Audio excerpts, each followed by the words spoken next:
The morning sun filtered through the spotless glass facade of Boston Luxury Motors, catching the polished chrome of $500,000 vehicles lined like royalty across the showroom floor. Salesmen in tailored suits hovered near the entrance, scanning every new arrival for signs of wealth. Wristwatches, shoes, handbags, posture. They were trained to spot money before it spoke. So when Denise Walker, a 40-year-old black woman, walked through those doors, heads barely turned. She wore a simple blouse, clean but unbranded. Her jeans were worn in the knees, her flats practical. A crossbody bag, functional, not fashionable, rested against her side. She walked with the grace of someone unhurried, a gentle calm that stood out like a whisper in a room full of engines. To them, she was just another window shopper. Maybe someone looking for directions. No diamond earrings, no designer purse, no security detail. No one guessed she was the founder of Hearts for Hope, one of the country's most beloved charities for children with disabilities. No one recognized her as the woman whose organization had paid for surgeries, therapy, and housing for families from coast to coast. And certainly no one knew she was the wife of Malcolm Walker, a reclusive tech billionaire who quietly donated more money than most CEOs made in a lifetime. But Denise wasn't here to be seen. She wasn't chasing attention or special treatment. She was here on a mission of love, buying a brand new luxury coupe for her older sister, a survivor of stage 3 breast cancer, as a gift for her 45th birthday. A gesture of gratitude, of celebration, of survival. She made her way toward the car she'd researched for weeks. Midnight blue, leather interior, panoramic roof. But before she could admire it up close, a sharp voice cut through the showroom. "Ma'am," said the salesman, barely hiding his smirk, "that section's reserved for serious buyers." Denise paused. She smiled politely, but said nothing. She didn't need to defend herself, because the truth was about to drive through those showroom doors. If you believe in judging character over clothing or skin color, press number 7 in the comments below. Stick around, because what happens next will rewrite the rules of respect. The salesman who approached Denise Walker was tall, slick-haired, and confident in the way only a man rewarded for his assumptions could be. His name tag read Bradley Kent, and he wore the kind of smile that didn't quite reach the eyes. The moment he saw Denise up close, her modest outfit, her worn flats, her soft-spoken demeanor, he made a decision. Not to serve her, not to take her seriously, but to steer her away. "Hi there," Bradley said, tone too polite to be sincere. "Are you looking for the pre-owned inventory? It's just out that door, around the side." Denise blinked, surprised for a moment, but kept her expression neutral. "Actually, I was interested in the 2024 coupe on display, the one with the panoramic roof." Bradley gave a quick chuckle, not malicious, just dismissive. "Oh," he said, as if she had misunderstood something fundamental.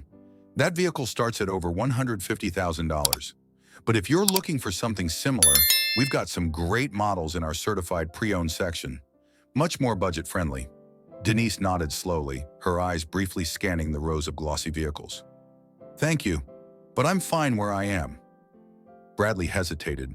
Then, as if trying to humor her, he led her toward a different model, less refined, slightly older, tucked into the side of the showroom.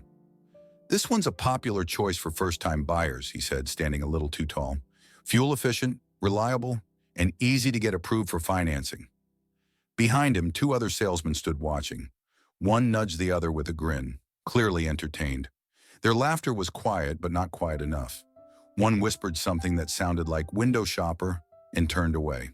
Denise took a breath and looked back at the original coupe, the one she had come for. She stepped toward it again. "I'd like to test drive this one," she said, her tone calm but firm.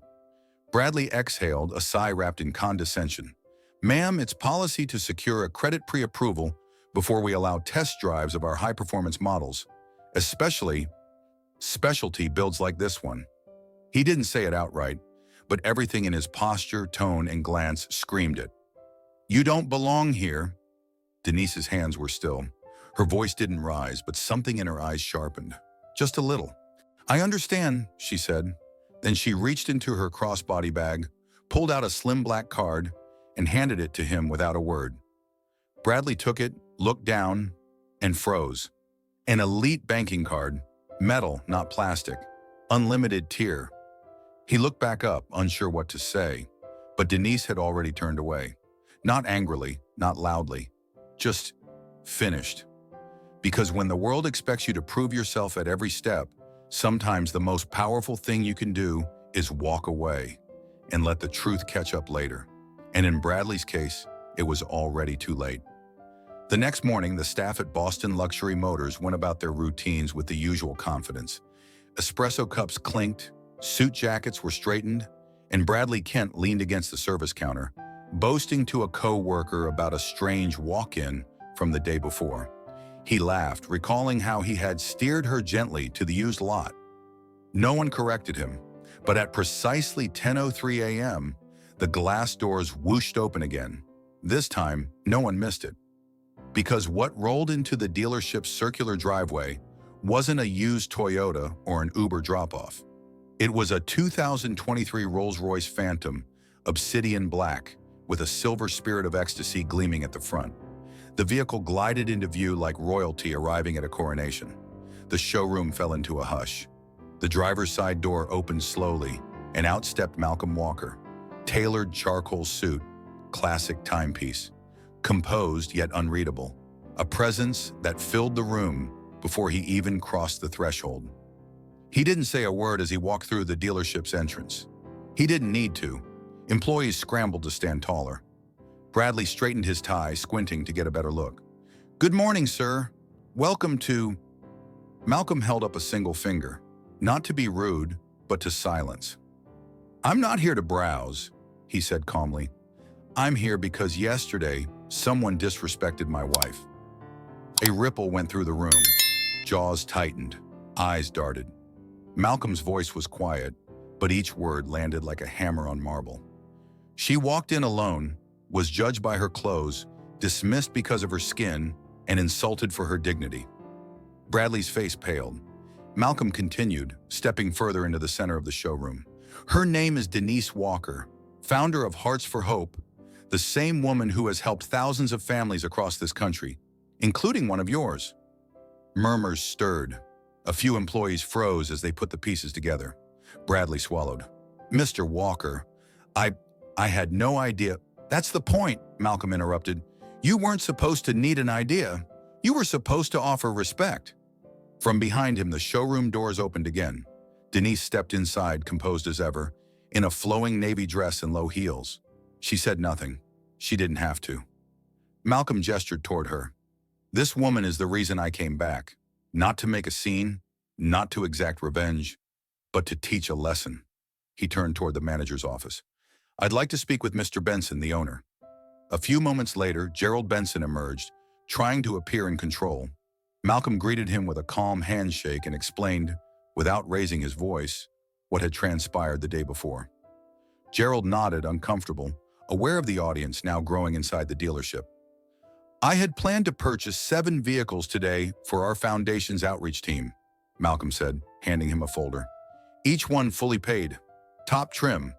But now I'll be doing business elsewhere, unless this transaction is handled exclusively by the only employee who treated my wife like a human being." He turned and pointed to the corner of the showroom, where a young salesman, Marcus Lee, stood frozen in disbelief. Marcus showed her respect. He earns the deal.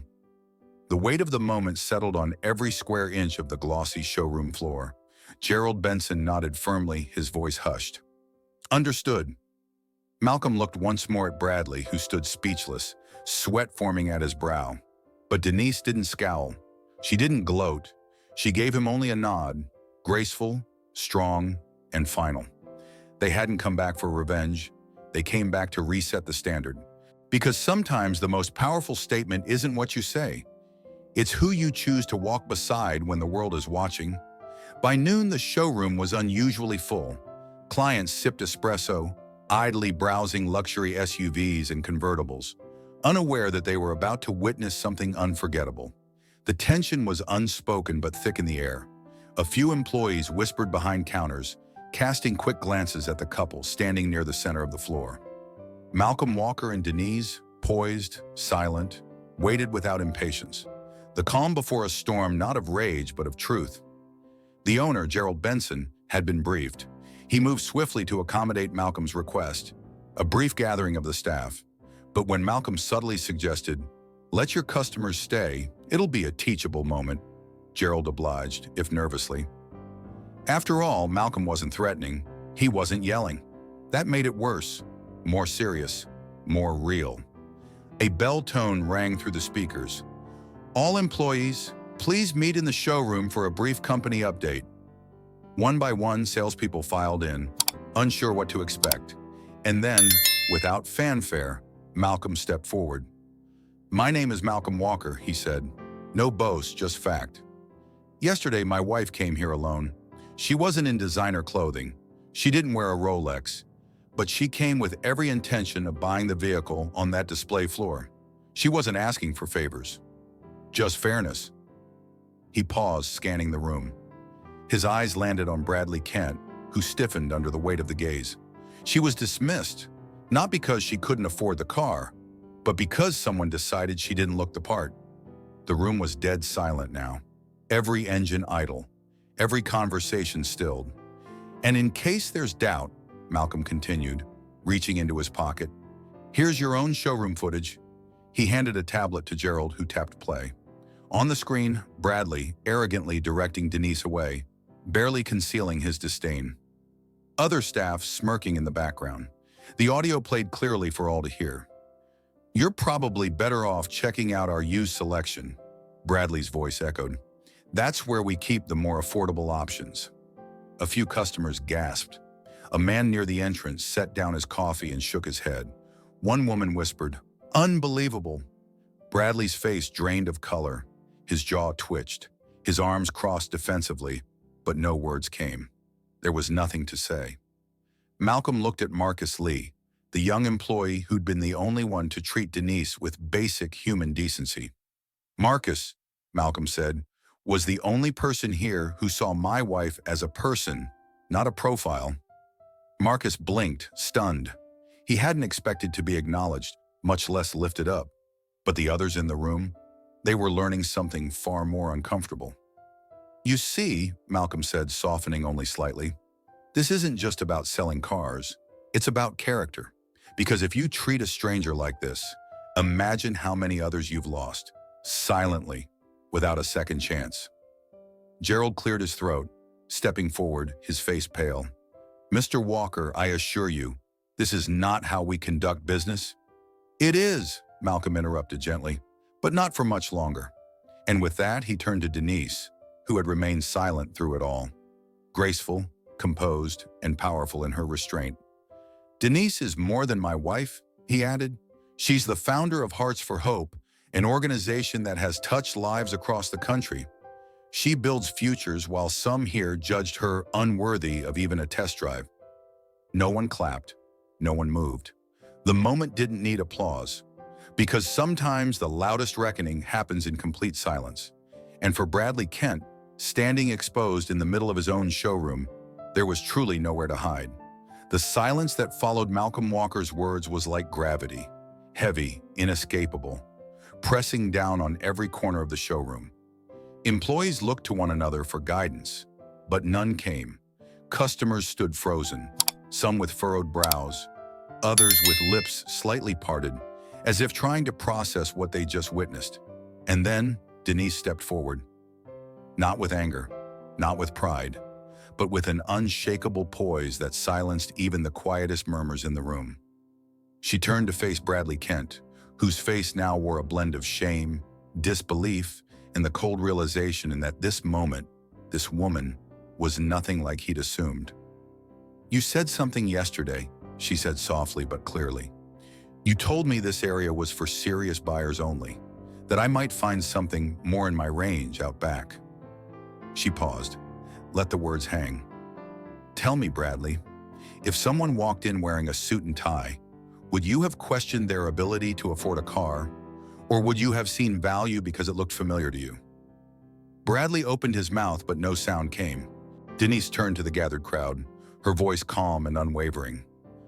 "I'm not here to shame anyone, but I am here to explain who I am, not because I need to, but because I want to highlight the danger in assuming." She stepped forward once more. My name is Denise Walker. I'm the founder and executive director of Hearts for Hope, a national nonprofit that provides critical resources, therapy, and education for children with disabilities. We've helped over 20,000 families across the country, including, if I'm not mistaken. She glanced at Malcolm, who gave a nod and held up a printed letter, weathered but preserved. He handed it to her. Denise read aloud, Dear Ms. Walker, I wanted to thank you for the assistance your organization provided for my sister Angela. The wheelchair you donated changed her life.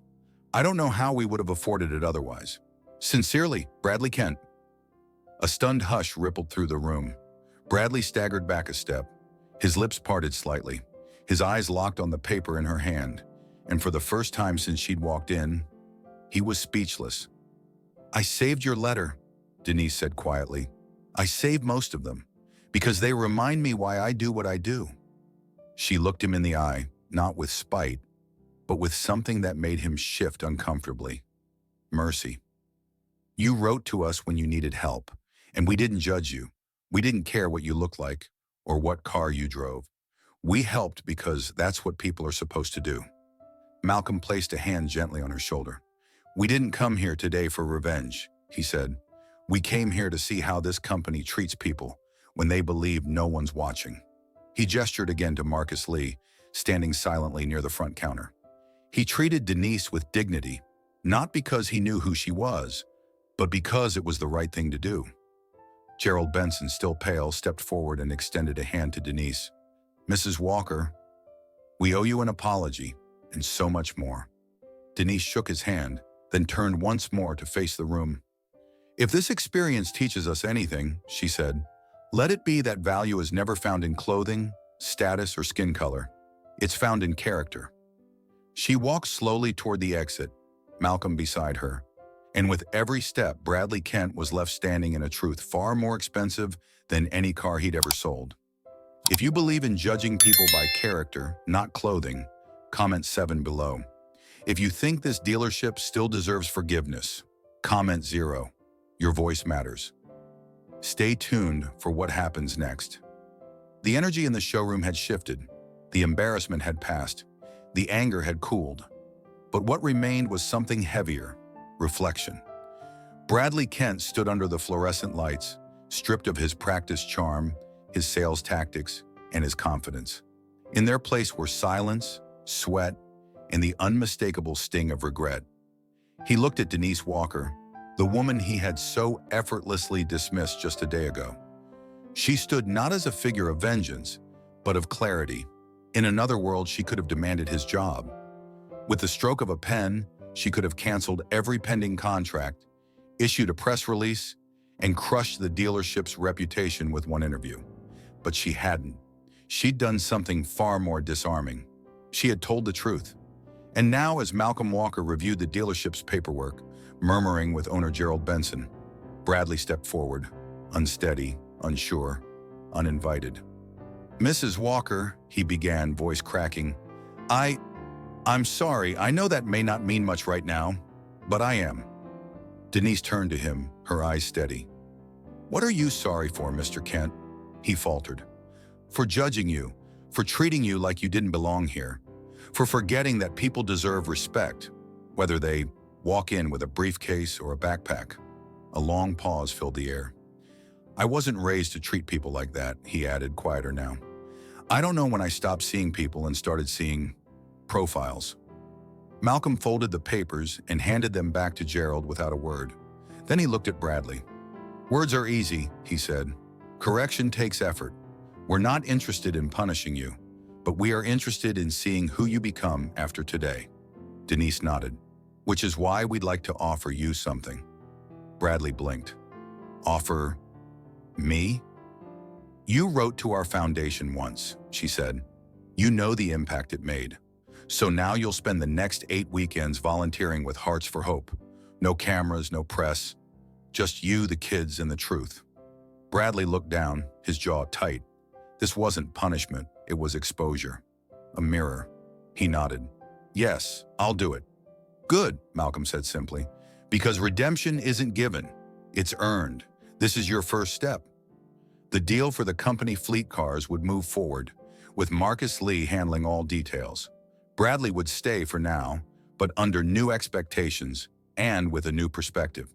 As Denise and Malcolm turned to leave, the tension in the showroom gave way to something unexpected. Hope, because sometimes the greatest act of justice isn't destruction, it's the chance to rebuild. A week had passed since Bradley Kent walked into the bustling halls of Hearts for Hope for the first time, not as a salesman, not as a man in control, but as a volunteer stripped of his title and forced to face something far more honest than anything sold behind showroom glass: reality. The building wasn't large, but it radiated warmth. Hand-drawn pictures lined the walls.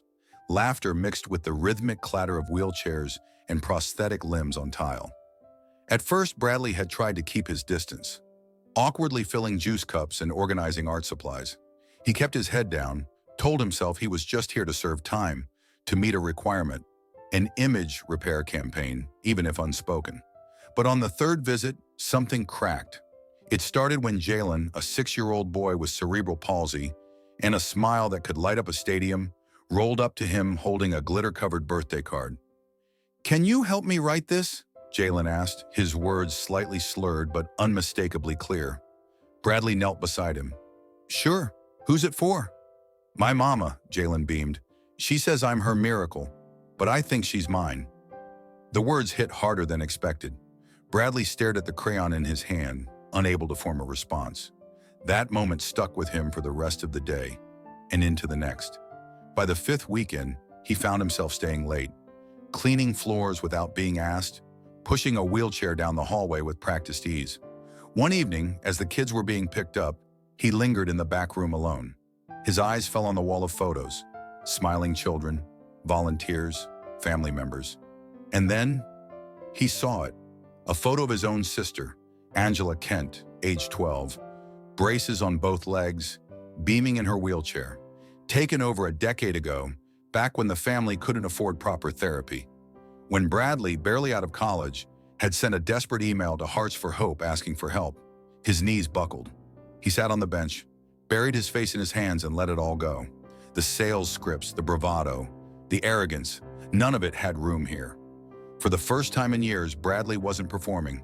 He wasn't selling. He was feeling. Tears stained his sleeves. The silence of the room became deafening, pressing every regret against him like a weight on his chest. Denise found him there. She said nothing at first, just stood in the doorway, watching him fall apart in the most human way possible. Finally, she walked over and sat beside him. "I saw the photo," he whispered. "I forgot what it felt like to need help." Denise nodded.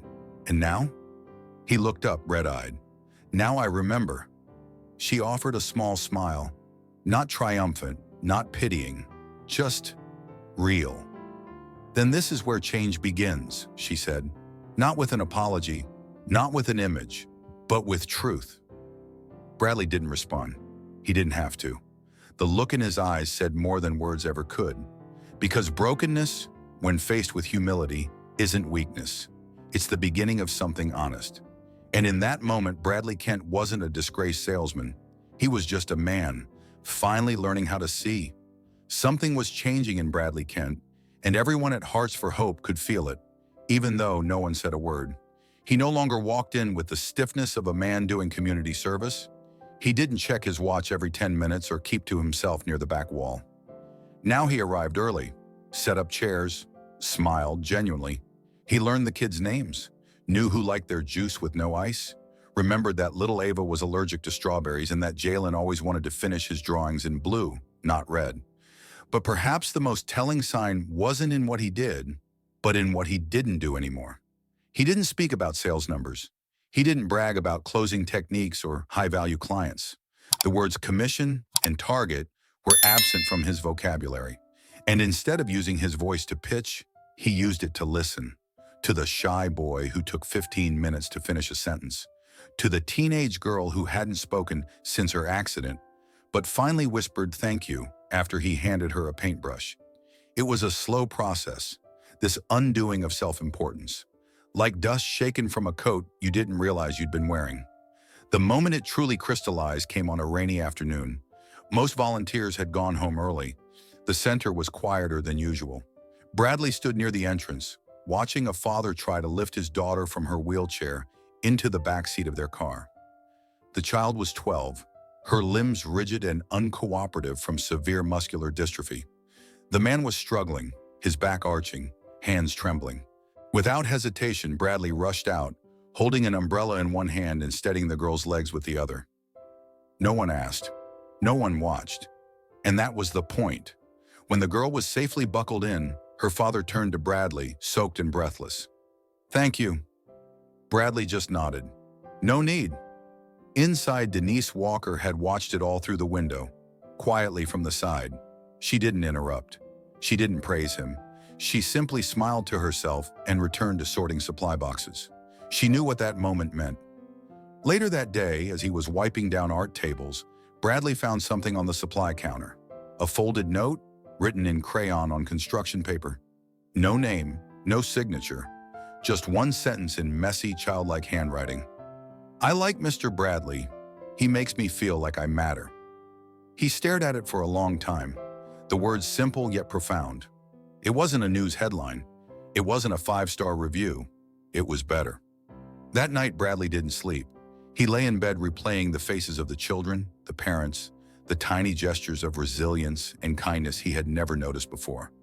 Because he had never slowed down enough to see them.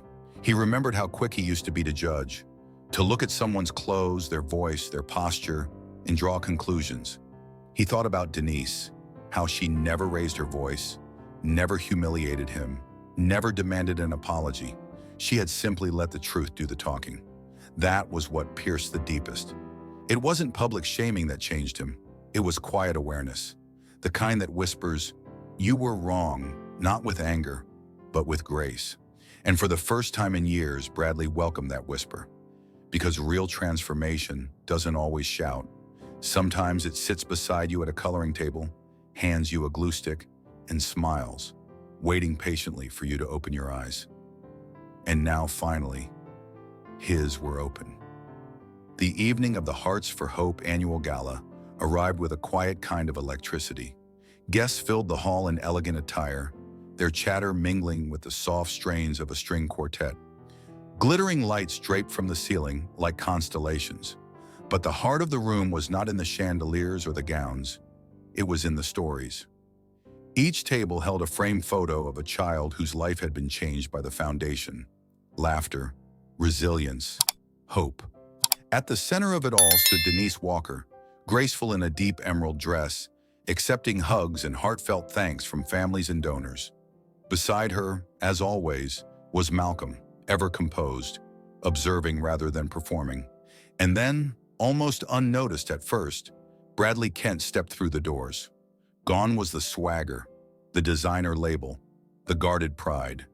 In its place was something far more powerful: presence. He wore a simple charcoal suit, no tie, no flash. Just a man walking into a room he no longer feared, because he no longer feared the truth. A staff member whispered in Denise's ear. She looked toward the entrance and met Bradley's eyes. He walked slowly to the stage as murmurs rose across the room. Some knew what he had done. Others only knew what he had become. Malcolm stepped aside, handing him the microphone. Bradley took a breath, then began. 6 weeks ago, I didn't know who I was. I thought I was successful because I wore nice suits and sold expensive things. But I was empty, cold, quick to judge and slow to listen. He glanced at Denise. Then someone walked into my world and flipped the mirror, and I saw myself. He paused. I didn't like what I saw. He scanned the crowd, his voice soft but steady. I came to Hearts for Hope because I had to. I stayed because I needed to. He reached into his pocket and unfolded a crayon-written note, the same one from the child who had called him kind. This is my promotion, he said with a small smile. This is the only 5-star review I'll ever need. The room erupted, not with fanfare, but with warmth, because redemption doesn't always arrive with a standing ovation. Sometimes it walks quietly onto a stage and tells the truth. A new man had emerged, and this time he wasn't selling anything. He was simply showing up, with nothing to prove and everything to give. A week after the gala, the showroom floor at Boston Luxury Motors looked the same, but everything had changed. The same polished tiles, the same gleaming luxury sedans. But the air was different. It felt quieter, humbled. And on that morning, as sunlight spilled across the hoods of imported vehicles, Denise Walker and Malcolm walked through the glass doors once more. Not as a lesson, not as a reckoning, but as a final gesture. They were greeted by Gerald Benson, the dealership's owner, this time without scripted greetings or artificial charm. He shook Malcolm's hand with both of his tone genuine. "Thank you for giving us the opportunity to make things right." Malcolm nodded. "We didn't return to shame anyone. We returned to remind you who you are and who you could be."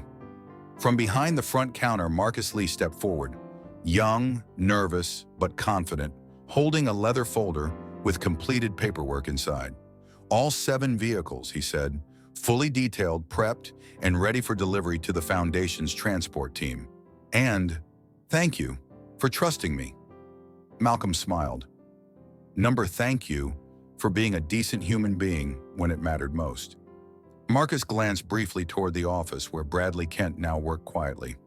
Not behind the front desk, but training new hires on the importance of customer respect and empathy. He didn't speak much anymore, but he listened. He asked questions. He stayed late. Malcolm turned to Gerald.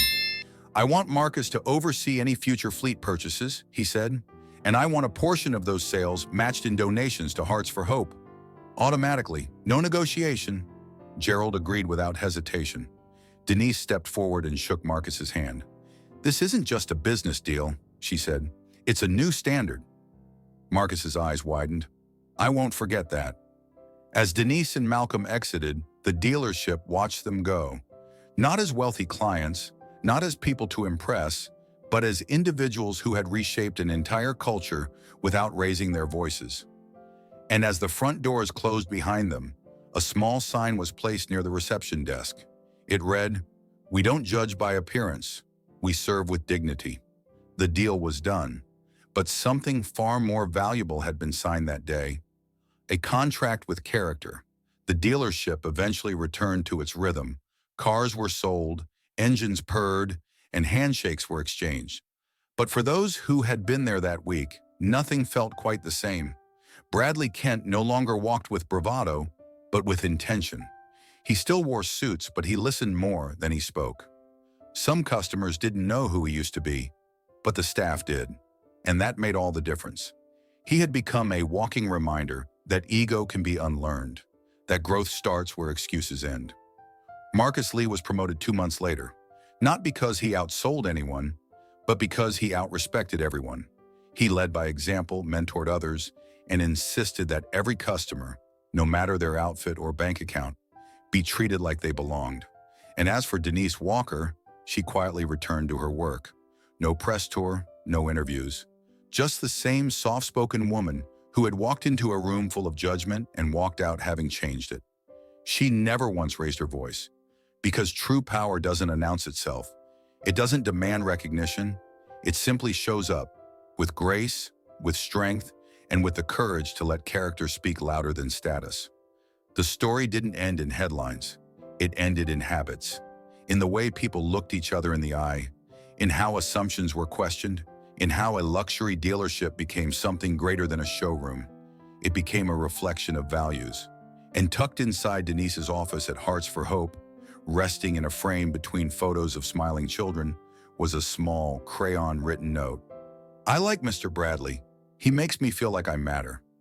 Because sometimes the greatest transformations aren't seen in public apologies or grand speeches. Sometimes the most important changes live in the small spaces where the eye cannot see, but the heart absolutely can. In a world that often rushes to judge by what we see on the surface, clothing, titles, skin color, or how someone walks into a room, this story reminds us that real worth lies far deeper. Denise Walker, a modestly dressed black woman with a gentle voice, walked into a showroom not to prove anything, but to do something kind for someone she loved. And yet she was dismissed, disrespected, and ignored. Not because of who she was, but because of who others assumed she wasn't. How many times in our own lives have we made that mistake? How many people have we overlooked because they didn't look the part? And perhaps more importantly, how many times have we been overlooked ourselves? For those of us who've lived long enough to remember a slower, more respectful America, we know that kindness, humility, and human decency were once the foundation of every relationship, personal or professional. This story reminds us that those values still matter. Maybe now more than ever, it teaches us that dignity doesn't need to raise its voice, that change often starts not with grand speeches, but with small, quiet actions, that a second chance can change not just one man's life, but an entire company's culture. And perhaps most powerfully, it teaches us that when we act with grace, even when wronged, we can still win. Because character is louder than pride, and empathy will always outlast ego. So as we reflect on this story, may we all take a moment to ask, who have we judged too quickly?